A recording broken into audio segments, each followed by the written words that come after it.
ഞാൻ പുകഞ്ഞെരിയുമ്പോൾ ആ പുക കണ്ട് നിങ്ങൾ ഓരോരുത്തരും പറയും, ആഹാ എന്തൊരു മഞ്ഞ് എന്ന്.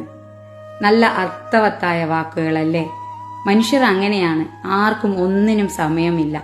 ആരെയും തിരിച്ചറിയാനോ അല്ലെങ്കിൽ അവർ ഏതെങ്കിലും ഒരു പ്രയാസത്തിലൂടെ യാത്ര ചെയ്യുന്നുണ്ടോ അല്ലെങ്കിൽ അവർ സുഖമായി ഇരിക്കുന്നുണ്ടോ എന്നൊന്നും അന്വേഷിക്കാതെ കാഴ്ചയിൽ തന്നെ അവർ കാര്യങ്ങൾ അങ്ങ് വിശ്വസിക്കുകയാണ്.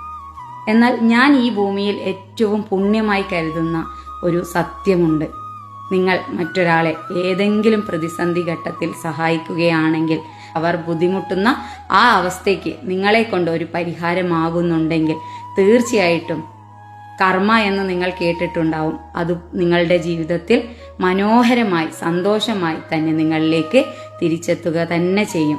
കാരണം നിങ്ങൾ ഒരു ബുദ്ധിമുട്ട് അനുഭവിക്കുന്ന ഒരവസ്ഥ വരുമ്പോൾ ആരെങ്കിലുമൊക്കെ ഒരു ദൈവത്തിന്റെ കരങ്ങൾ പോലെ നിങ്ങളുടെ മുന്നിലേക്ക് എത്തുകയും ആ ഒരു സഹായം നൽകുകയും ചെയ്യും. ജീവിതത്തിൽ നിങ്ങൾ നെട്ടോട്ടമോടുകയാണെങ്കിൽ എന്നാൽ പോലും ചുറ്റുമുള്ളവരെ ഒന്ന് പരിഗണിക്കുകയും അവരുടെ വിഷമാവസ്ഥയ്ക്ക് നിങ്ങളെ കൊണ്ട് എന്തെങ്കിലും ഒരു പരിഹാരം ചെയ്യാൻ പറ്റുമെങ്കിൽ തീർച്ചയായും ചെയ്യുക. കാരണം ജീവിതം ഒന്ന് മാത്രമേ ഉള്ളൂ.